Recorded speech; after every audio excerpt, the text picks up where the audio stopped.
Hello, welcome back to the channel. Today I'm going to make a British classic, a pork pie. And I think pork pies are probably one of the least made pies at home, and there's a couple of reasons, certainly in Britain anyway.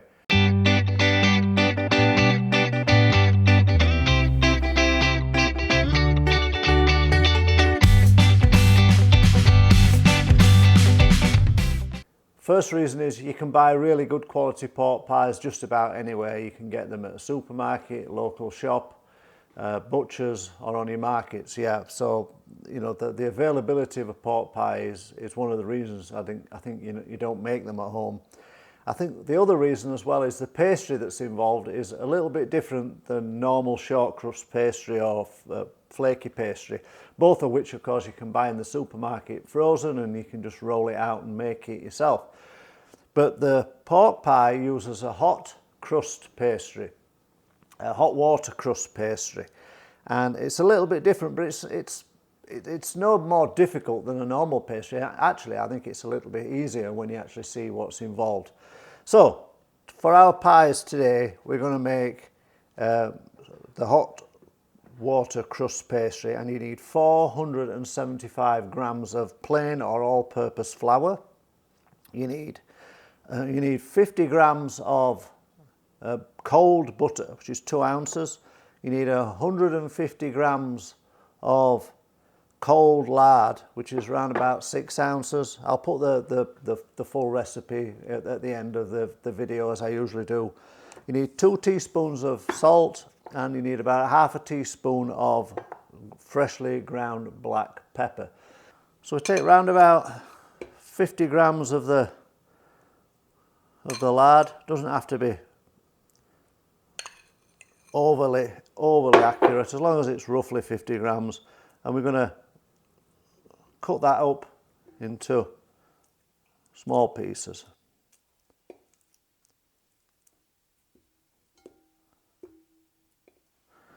Then we take 50 grams of cold butter.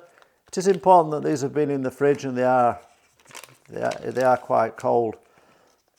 We don't want melted butter, otherwise you just make a dough rather than the frying breadcrumb type structure.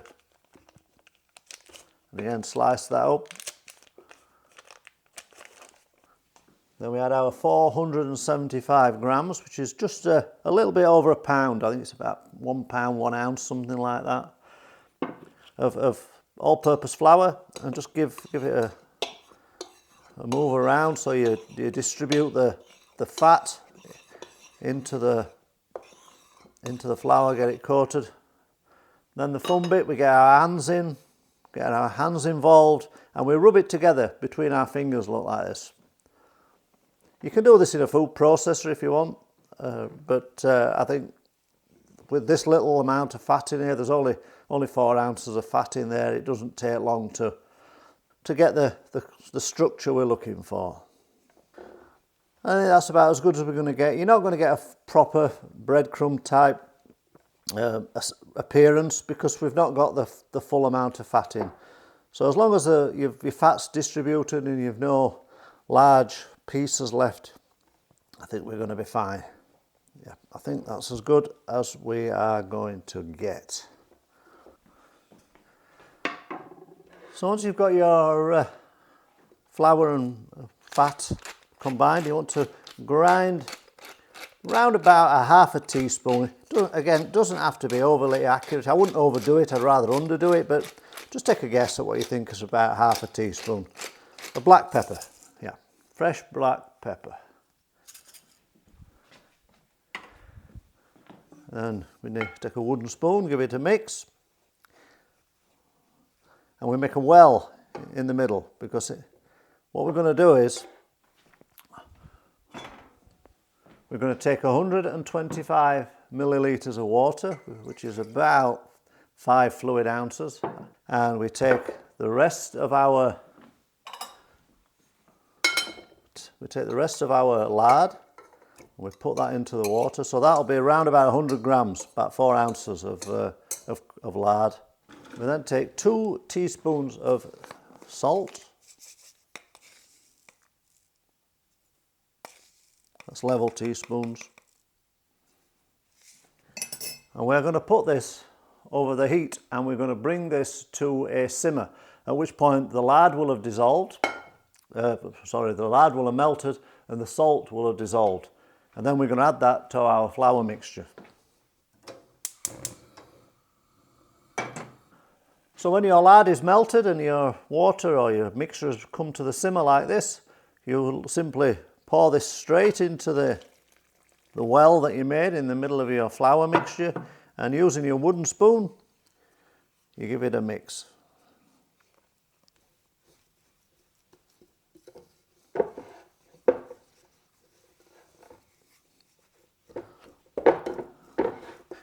And what you get left with is a stiff but pliable dough. I mean, it's our pastry, but it's more like a bread dough, really.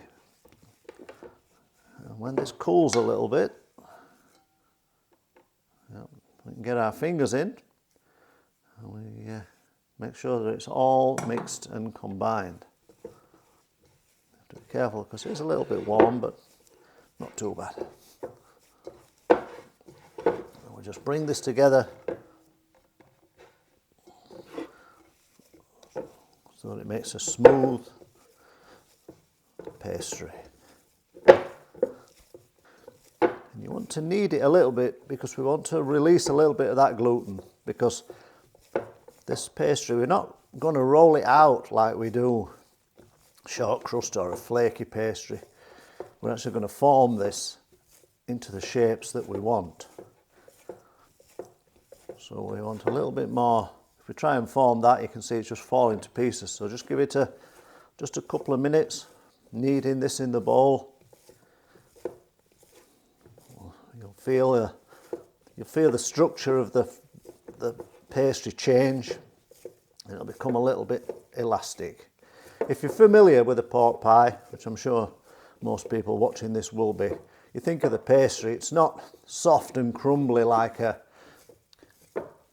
meat pie, like a normal meat pie. It's the pastry's quite firm and strong. And the way you get that strength is from releasing some of the gluten, the proteins that are in the flour, and it gives it strength. Okay, that's the pastry done. I think I'm happy with that. So now, just cover it with a little bit of cling film and set it to one side while we make our meat mixture. So what I have here, I have 450 grams or a pound of good quality pork mince. I have 250 grams of bacon, which this is a fatty, streaky bacon. It's American bacon, so it's got a lot of fat in there, and I've chopped that as finely as I can. You want to add a level teaspoon of salt, good grinding of black pepper, half a teaspoon of allspice, ground allspice. And this is nutmeg. You can use ground nutmeg or you can grind your own. And again, you want round about a half a teaspoon. And then this needs a thorough mix. The only way to do this really, get your hand in.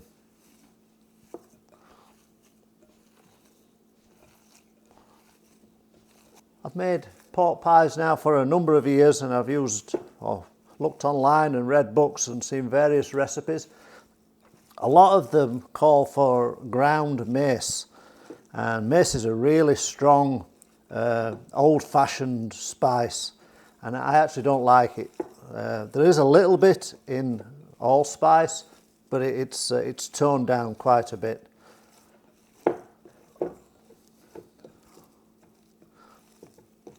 Once you've mixed that thoroughly, that is your pork mixture made. So now your meat filling is done and your pastry is cooled a little bit, it's time to assemble the pies. First thing to do is to preheat your oven. And if you're going to use a fan assisted oven, you want to put it at 325. If you're not using a fan assisted oven, you put it at 350. I've got the option of both. I am going to use mine unfan assisted, so I'm going to put that at 350.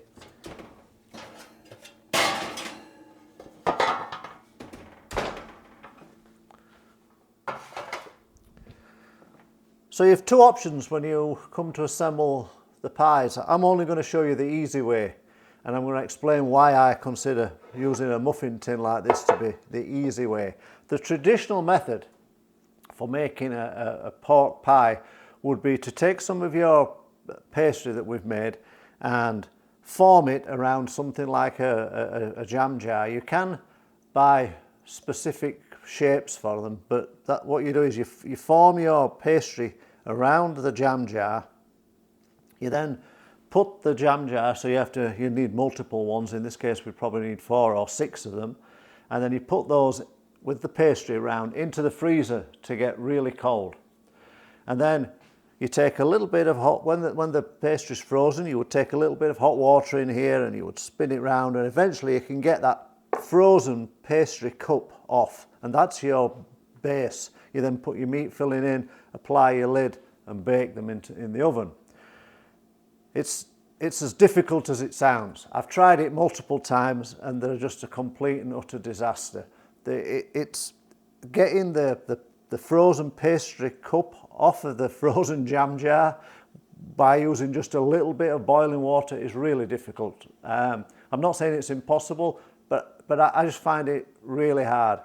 So the last few times I've made pork pies, I've used a muffin tin, and honestly, the difference is minimal. It's much easier. The taste difference, I don't think if I made you one and you tasted one made the old method and one made using a muffin tin, I don't think you'd be able to taste the difference. So personally, my preference is the easy way. Yeah, always make things as easy as you can. So I'm going to ditch the jam jar and I'm going to go with a muffin tin. One thing I would say is make sure your muffin tin is as clean as possible, because one of the things that pastry likes to do is it likes to stick, and we want to keep the whole of this pie, the case of this pie whole. We don't want any holes in our pastry, because the reason is we're going to make some stock, some jelly stock, and we're going to put that in afterwards. So if there are holes in there, when you pour the jelly stock in, it runs out. You don't have to use jelly stock. If you don't want to put the jelly stock in there, you can just put a little bit more meat in, bake the pie, it's finished. But okay, let's see what we do. So remove a cling film, and we can see the pastry it's cooled down a little bit, it's stiffened a little, and you take about an egg-sized piece, and you literally, we're just going to form that into shape up around the edges, and we can make it quite thin to start with, because we can always add a little bit more. But the key is to make sure that there are no gaps where the jelly stock is going to run out, and you want to make sure that it comes up and over the top, because we're going to use that bit that comes up over the top to seal the lid into place. So you can see in here I've got a little bit of a gap forming. No problem. We just a little bit of a thin part there. We just patch that up. There we go. So now we've got a nice size lip that we're going to be able to use to create a seal for the lid. So after a few minutes, this is what you should end up with. Maybe might be a little bit neater than mine, but all the same, this is what we should have. 6 pastry cases.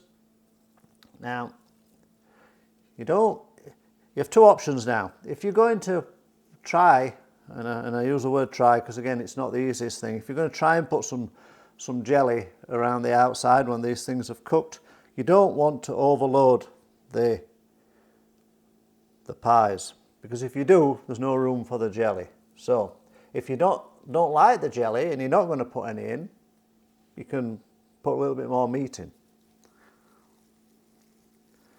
But as it is, these are about maybe golf ball size, and they just sit there in the middle. Get a little bit of beaten egg. You don't want to go crazy here. You just want to just put a little bit of moisture around the lip that we've got, that we're going to seal with a pastry top.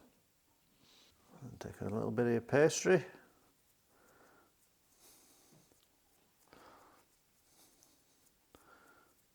Gently squeeze it out.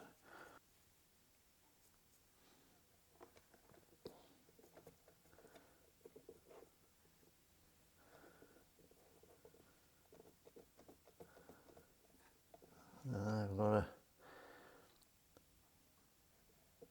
cutting ring, more or less the right size. So once you have all your lids on, all you've got to do is make a small hole in the top. This serves two purposes. It's going to let any steam that is generated out. It's also going to allow you to get your jelly stock in if you are going to put some jelly stock in. If you're not, still make the hole, because we want to let any steam out. And we brush this with a little bit of beaten egg. And what we're going to do, we're going to cook these for in total 1 hour. But we're going to take them out after 30 minutes and brush them with the egg again. And of course the timings will vary on your oven and how quickly they cook. As soon as they're golden brown, they are finished. But I did a batch of these yesterday, and they took around about an hour for me. So there we are, 6 pies ready for the oven. As I say, I did a batch of these yesterday. They do freeze really well, so that's what I do. I make a batch and freeze them up. So these go into the oven for 30 minutes, and then we'll take a look and see what they look like after half an hour. So the pies have been in for half an hour. I'm going to grab them out and we're just going to brush them with the beaten egg.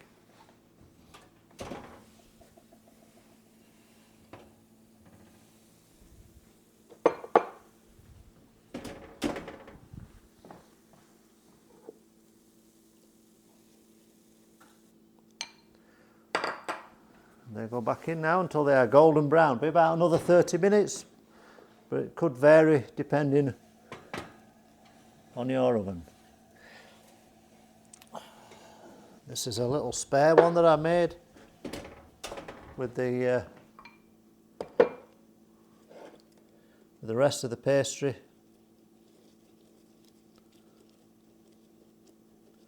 This will be a taster. So that's it for the baking of the pies. We just have to wait for them to be done. Now we can turn to the stock, or the jelly, if you are going to make some jelly. As I say, not everybody likes it. I've even had some pork pies in the UK that don't have any jelly in at all now. So I think it's a thing that's dying out. Personally, I do like it.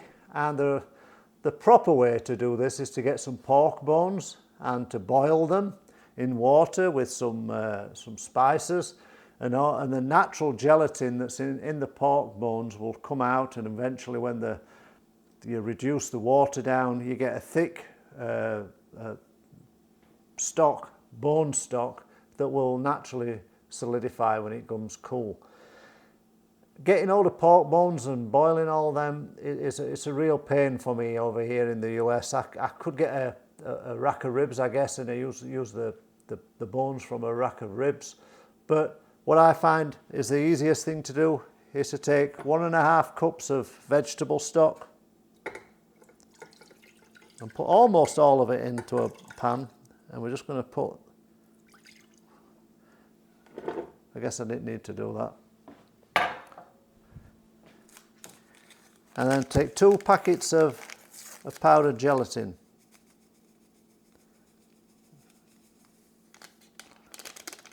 And put them into the little bit of reserved stock.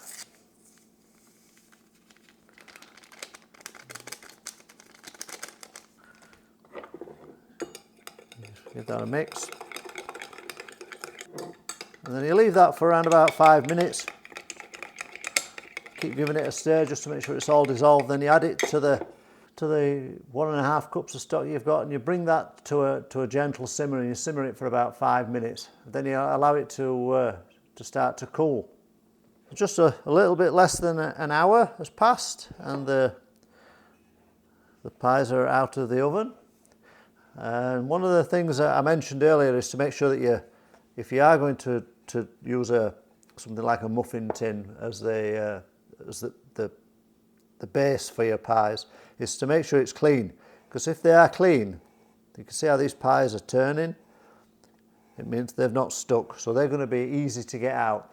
And if you're going to put jelly inside, it's important that we get these out without damaging them, because we want to make sure that there are no holes in the pastry case.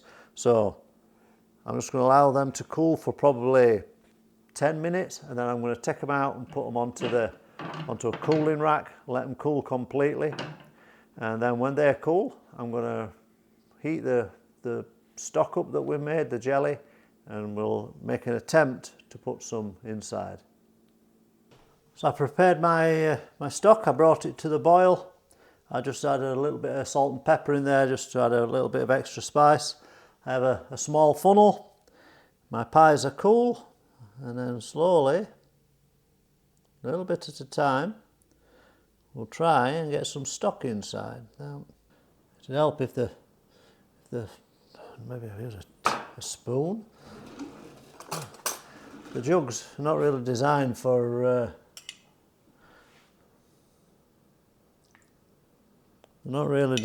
pouring accurately, so this might be a slightly better method, being able to measure how much we're getting in there.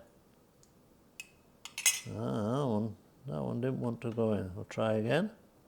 Lift it up a little bit, maybe.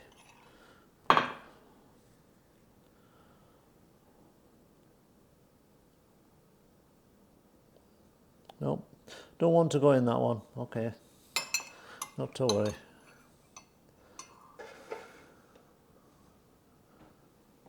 So there we have it. We got some. I got some jelly into some of them. I think this one I couldn't get any in.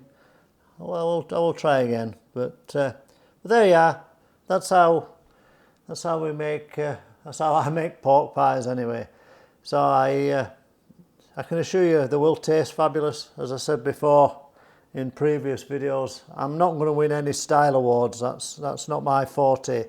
What I do make tastes great. It don't always look the best, but yeah, I think I'm going to class these as a success. They will go in the freezer, and these will last till Christmas. That's really why I've made them. It's a tradition in our house. We have pork pie on Christmas morning, so now we will have some pork pies. So again, if you made it to the end, thank you for watching. Leave me some comments if you've made these. Let me know how you get on. If you've got any questions, also you can ask them as well. And I will see you next week.